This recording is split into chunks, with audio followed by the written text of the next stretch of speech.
They told me I wasn't inspiring enough, that I lacked presence, that my quiet strength wasn't leadership. What they didn't know was, I had already inherited the keys to the empire they thought they controlled. I can still picture the exact moment Maxwell Reed terminated my employment. It was a crisp Tuesday afternoon in November 2017, the kind where Chicago wind whistled through the skyscraper canyons, and I was immersed in quarterly forecast analyses. My workspace, an organized tableau of spreadsheets and market projection graphs. Then came the thud. No warning, no decorum. Just Maxwell storming in with his characteristic arrogance, his custom-made Italian shoes clicking against the hardwood, his face tight with something resembling irritation but felt distinctly performative. "Eliza," he commanded, tossing a thick binder across my desk. It slid into my coffee mug, splattering liquid across my meticulous notes. "We need to have a conversation." My stomach nodded, but I maintained my composure. Years of experience had taught me that dignity was my greatest shield. "Certainly," I replied, gesturing to the leather chair opposite me. He remained standing. He hovered there, imposing, attempting to establish dominance as he always did. Through quiet presence. Intimidation. "The executive team has decided. We're realigning our management structure," he stated. His tone clipped, rehearsed. "We're heading in a direction that demands more aggressive leadership. We need individuals who inspire, not just manage data." I gazed at him, uncertain if I'd understood correctly. "You're dismissing me?"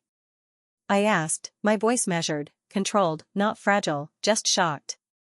He offered a slight smile, condescending, self-satisfied little twist of his mouth.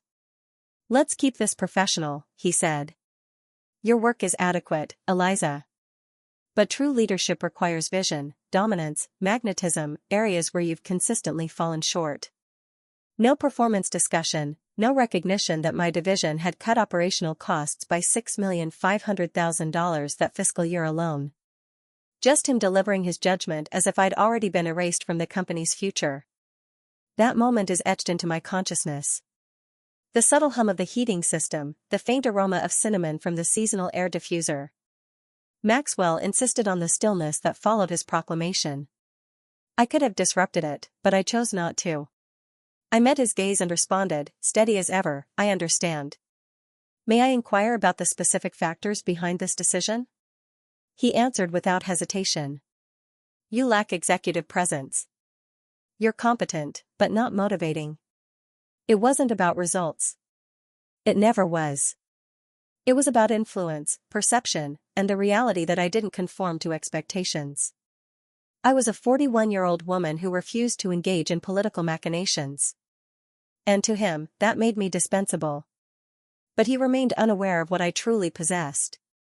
"Not yet." "I see," I said calmly. Maxwell narrowed his eyes, visibly unsettled. I suspect he anticipated drama. Weeping, resistance, something chaotic he could leverage to rationalize his actions. But I'd invested most of my professional life learning how to remain dignified in environments dominated by narcissism. "I'll need your security credential and company device by close of business," he said. Already moving toward the exit. "Your system access will terminate at 6 p.m. Human Resources will manage your separation package." I rose and offered my hand. "Thank you, Maxwell. I value transparency." He paused, shook it. "All the best," he muttered with that smugness of someone convinced of their victory as the door closed behind him. I lowered myself back into my chair. My gaze settled on the framed photograph on my desk. My mother smiled as she unveiled the signage at Aurora Technologies' first downtown headquarters. The same organization Maxwell had just removed me from, but my hands remained steady. My breathing maintained its rhythm. If anything, I experienced a sense of liberation because Maxwell was oblivious to the truth. No one in that building knew. 3 weeks earlier, something fundamental had shifted, and I'd been waiting patiently, silently for the appropriate moment to respond. I traced the edge of the frame and whispered, "You taught me to wait, Mom, until circumstances aligned properly. And now they have. Allow me to provide some background so you'll comprehend why this moment mattered and how it catalyzed everything that followed." My mother, Eliza Chen, established Aurora Technologies in the early 2000s. It began as a determined cybersecurity consultancy operating from a cramped incubator space in Chicago's West Loop district. Just her and 4 programmers with innovative concepts and second-hand computers. But my mother believed in more than technology. She believed in individuals. She often remarked that businesses aren't algorithms and revenue streams. They're people striving to create something significant.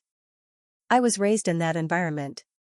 Sundays spent reading technical manuals under conference tables while she outlined strategies. She'd bring me to client presentations, let me advance the digital presentations, smile at me like I had earned my place. This, she'd explain, indicating the development floor, is where everything begins.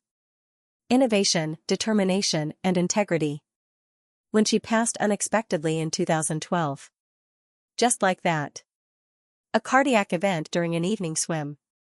I was 28, recently finished with business school. Heartbroken as Aurora lost its guiding light. I immersed myself. Started at entry level. As she'd made me vow. You earn respect, Eliza, she'd insisted, no shortcuts. Understand every aspect of this company. So I did. Support services. Finance. Development. I absorbed everything. I cherished it. The intensity, the satisfaction, the subtle victories. Only dedicated team members ever witness. And throughout I waited. And if you're continuing with me, pay close attention to what follows. Because the authentic narrative is just beginning. Follow along as I reveal precisely how I reversed the situation. But then Maxwell Reed appeared. He materialized barely 8 months after my mother's death. Polished, articulate, and packaged like a corporate advertisement. Harvard, business pedigree, watches that likely cost more than my monthly mortgage, and introductions that lingered just sufficiently to feel calculated. The board was captivated. They viewed him as innovative, someone who would modernize Aurora Technologies and enhance our market position. But I perceived something different. He wasn't motivated by innovation. He was driven by authority. He began quietly eliminating departments he found perplexing, terminating veteran developers who'd established our foundational systems. They were replaced with trendier recruits with zero attachment to our principles. The environment began to transform.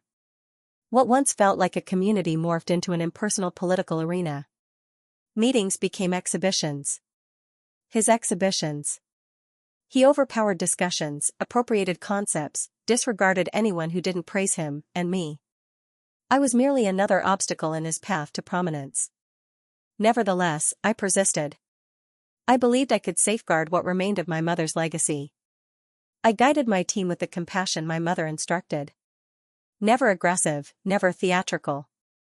Just consistent, diligent, and supportive. I presented bold initiatives, like when I proposed an integrated security framework that would have reduced vulnerabilities by 35%. Maxwell rejected it immediately, deemed it too risky. A month later, he presented the identical proposal to the leadership team. Verbatim, as though it originated with him. This wasn't isolated. He marginalized anyone who rejected corporate gamesmanship, particularly women, introspective personalities, and those who consistently delivered without demanding recognition. He'd stroll through the workspace with smug commentary, observing people's anxiety, thriving on the tension, and I navigated not for him, but for the organization I continued to cherish. We developed something remarkable, a new threat detection platform crafted from conception. We invested everything in that initiative. Exhausting workweeks, weekend programming sessions, countless iterations. But when it debuted, it excelled. Contracts multiplied. Industry publications commended it. At the celebration event, Maxwell occupied the podium. Champagne in hand. Self-congratulation flowing from his speech about himself. Not a mention of the coders, the security experts, the researchers who had materialized it. I observed from the periphery. Frustrated. My colleagues deserved that recognition. But I didn't confront him. I simply maintained a subtle smile because I still retained something he hadn't anticipated. And supporters. Discreet ones, but dedicated.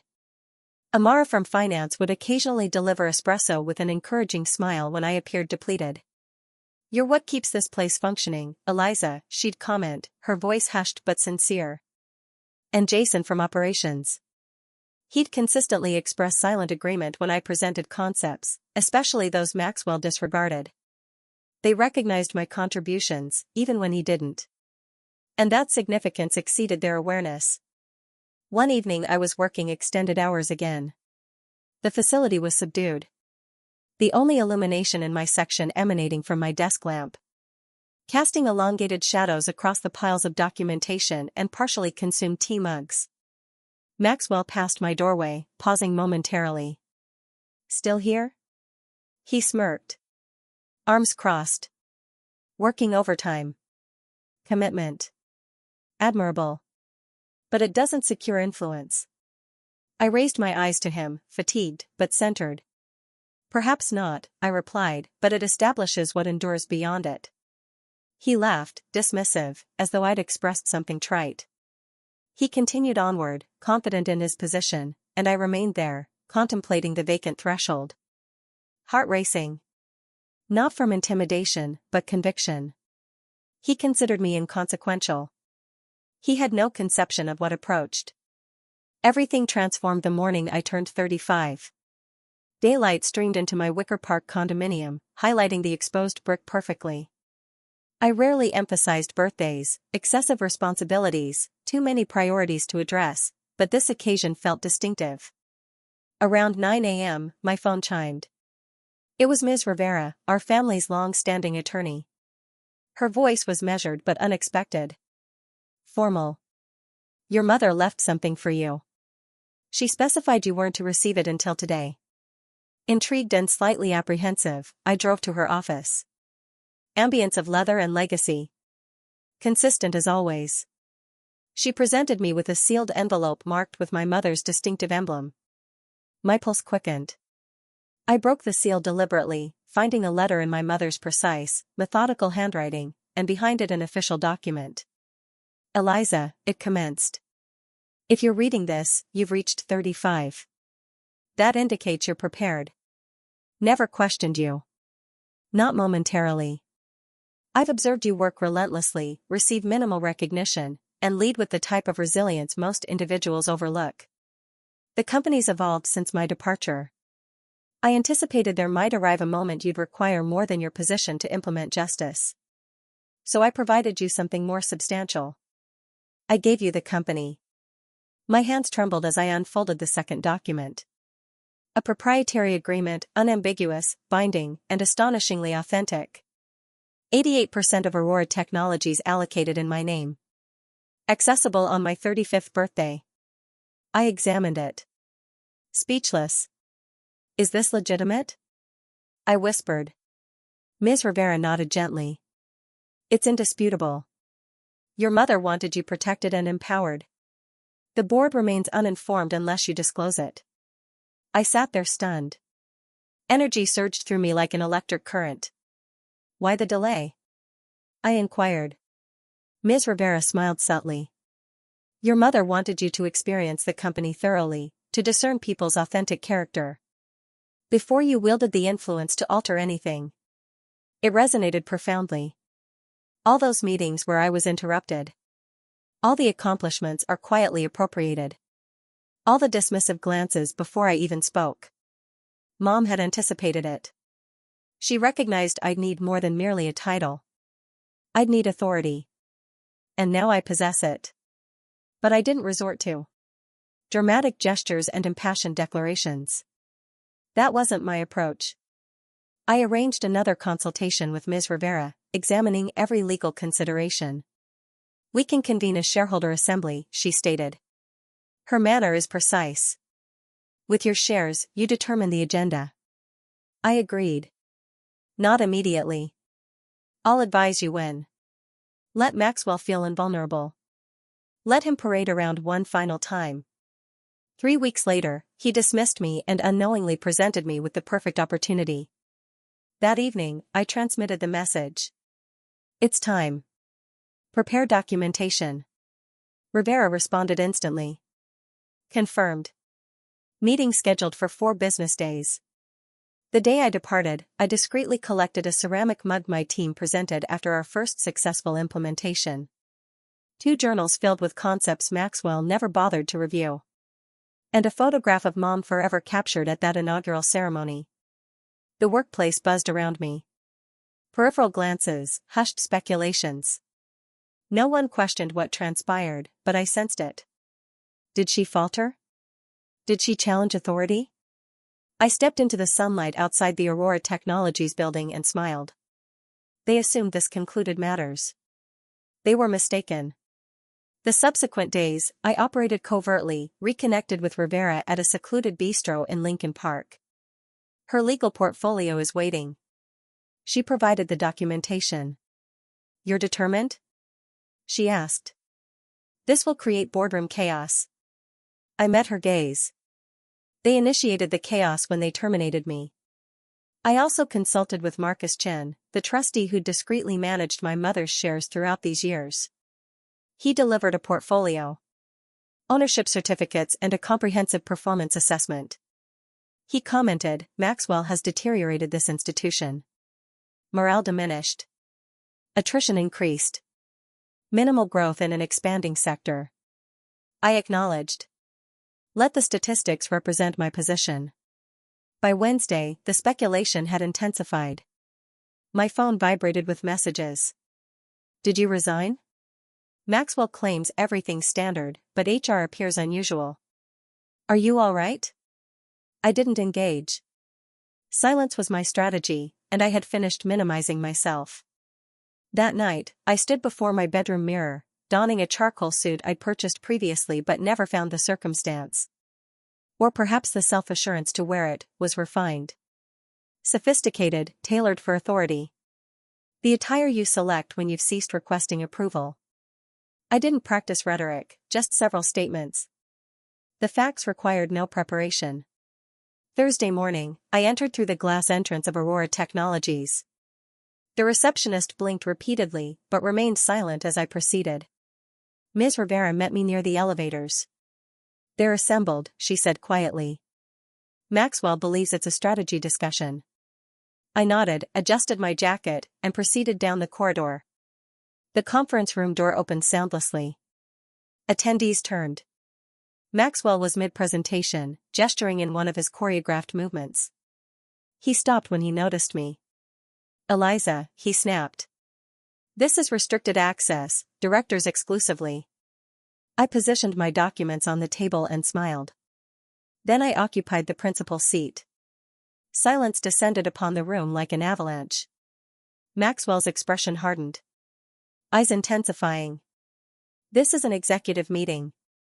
Former employees, I'm not attending as an employee, I stated, composed and resolute. I'm attending as the controlling shareholder. Confusion spread. Mr. Tanaka, one of my mother's longest collaborators, adjusted his glasses.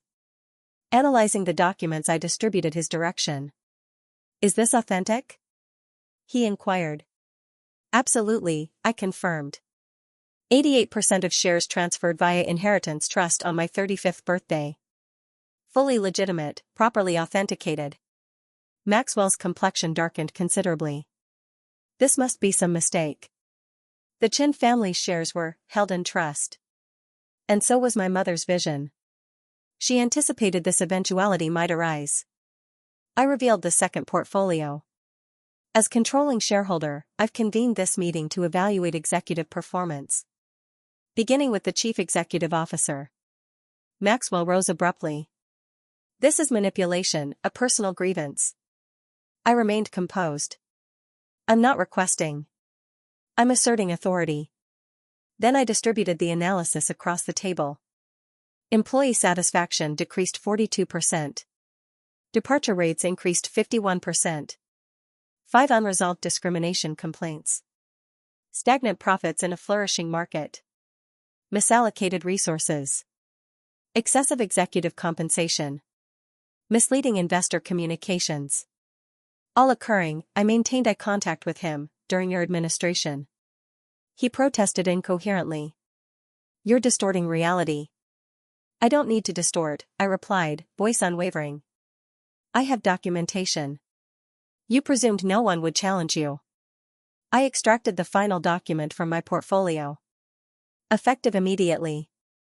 I'm initiating proceedings to remove Maxwell Reed as Chief Executive Officer of Aurora Technologies. My 88% vote confirms it. The secretary interjected. You don't require secondary approval. Not with controlling interest, I stated. Mr. Tanaka confirmed. Motion succeeds. Maxwell struck the table violently with rage, but he offered no counter-argument. He understood. He departed furiously. And for the first time, he appeared insignificant. Just diminished. I addressed the board. This organization merits superior leadership. As do its people. Mr. Tanaka offered a subtle smile. Welcome home, Eliza. But I didn't conclude there. The following Monday, I assembled an all-staff meeting. No presentation, no visuals. Just myself. Some recognize me, I began. Others know only what you've been informed. I'm here to rebuild confidence. Several faces lifted attentively. I was terminated last week. Informed I wasn't what this organization required. I didn't dispute because leadership isn't measured by volume. It's demonstrated through principles. I promoted Rochelle from customer experience to direct client relationships. Reinstated David in security, dismissed managers who governed through intimidation. I established people priority, a cultural transformation toward accountability and appreciation. Change progressed gradually. Then accelerated. One afternoon, I discovered a note on our community board. The heart returned. Not a heart.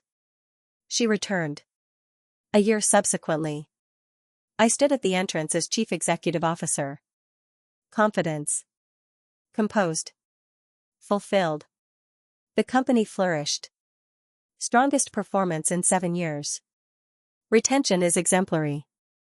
I maintained my mom's photograph behind my workspace. A silent commitment honored. We accomplished it, I whispered, observing the urban landscape through the windows. This wasn't merely success. It was a restoration. If this narrative resonated, please engage with it. Share it with someone requiring inspiration and follow for additional content. Quiet strength invariably prevails.